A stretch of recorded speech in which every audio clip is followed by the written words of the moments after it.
नमस्कार, आपण पाहतोय ग्लोबल न्यूज नेटवर्क 18 आणि आपण आहात माझ्यासोबत. मी आहे सलीम खदीब. पाहूया महाराष्ट्रातील काही महत्त्वाच्या घडामोडी. पाहूया पुढील बातमी. चित्रकार बाबू माने यांनी नरेंद्र मोदी, देशाचे पंतप्रधान नरेंद्र मोदी यांचे काही चित्र प्रदर्शनाकरता मुंबई आझाद मैदान या ठिकाणी परवानगी मागितली होती आणि नमस्कार, मी चित्रकार प्रेम राधाबाई बाबू माने, श्री क्षेत्र देवगाव, तालुका हवेली, जिल्हा पुणे येथून मोदीजींचं हे सुंदर चित्र घेऊन मुंबईत आलो आहे.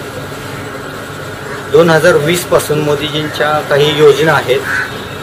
आत्मनिर्भर भारत योजना, मुद्रा योजना, स्वनिधी योजना, या योजनांसाठी मी कर्ज मागणी केली होती. माझं एक 25 वर्षाचं 100% अति तीव्र दिव्यांग बाळ आहे. त्या दिव्यांग बाळाला पण अपंग बीज भांडवल योजनेतनं कर्ज मागितलं होतं.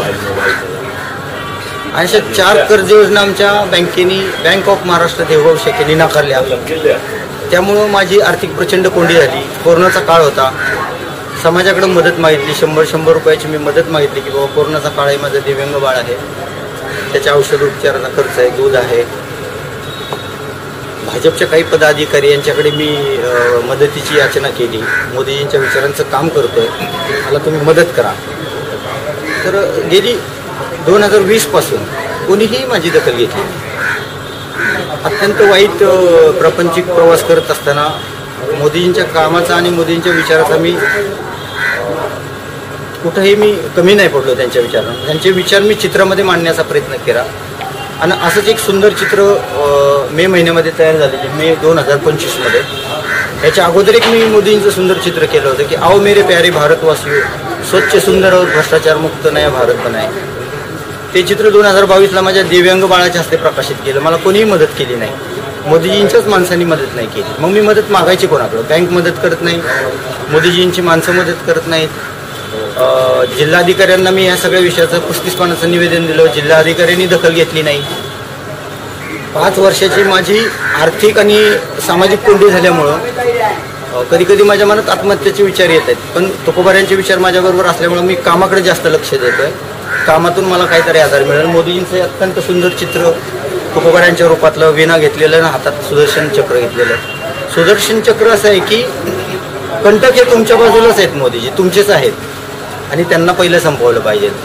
दयातीचे नाव, भूतांचे पालन, अनिक निर्दालन कंटकांचे. कंटक बाहेर नाही आहेत, बाहेरच्या देशात नाही आहेत. तुम्हाला विरोध करणारी आणि तुम्हाला तुमचा घातपात करणारी आणि तुम्हाला संपवणारी तुमचीच लोक आहेत.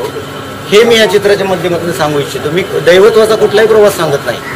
आणि ही सगळी चित्र करत असताना मला कोणीही मदत करत नाही. मी 5 वर्ष पुणे जिल्ह्यामध्ये सगळ्यांच्याकडे मदत मागितली, आंदोलन केलं. 17 सप्टेंबरला मोदीजींच्या वाढदिवशी आंदोलन केलं. बातम्या झाल्या 25, कोणी दखल घेतली नाही. आज मुंबईत येऊन मला मंत्रालयाच्या समोर अर्धनग्न आंदोलन करायचं होतं. तिथेही मला पोलिसांनी मनाई केली की बाबा न्यायालयाचा आदेश आहे की मंत्रालयाच्या समोर आंदोलन करायचं नाही. मी न्यायालयाचा आदर करतो, संविधान मानणारा माणूस आहे. मी बाबासाहेबांच्या विचारांचा मी पाईक आहे. कुठल्याही प्रकारचं तिथं कुठेही मी वाद घातला नाही. आझाद मैदानात आंदोलनाची परवानगी मागायला गेलो तर आझाद मैदानाच्या अधिकाऱ्यांनी सांगितलं की ही चित्र तुम्हाला आंदोलनात लावता येणार नाही. जर मी मोदीजींची चित्रच आंदोलनात लावली नाही तर माझी ताकद काय राहणार आहे? आज हे चित्र जे बघतंय मोदीजींचं, हे 100 कोटी रुपये मूल्याचं चित्र आहे. आणि मग माझं मूल्य काय आहे? माझी व्यथा कोण ऐकणार? माझ्या व्यथेकडे लक्ष कसं जाणार? माझं काम जे आहे ते जर फ्रंटला आलं तरच मग माझ्या वेदना तुमच्या समोर येतील. माझं संत तुकाराम महाराजांचं अत्यंत सुंदर चित्र आहे. मोदीजींची अशी 5 चित्र झालेली आहेत. मोदीजींच्या आईसाहेबांचं मी चित्र केलेलं आहे 2024मध्ये. 12 नोव्हेंबर 2024मध्ये मोदीजी पुण्यात आलते आणि ते चित्र मोदीजी घेऊन गेलेत. भरभरून मोदीजींनी माझं कौतुक केलं आणि मोदीजींनी कौतुक केलेलं चित्रकारावर अशी रस्त्यावर चित्र ठेवून मदतीची याचना करावी लागते.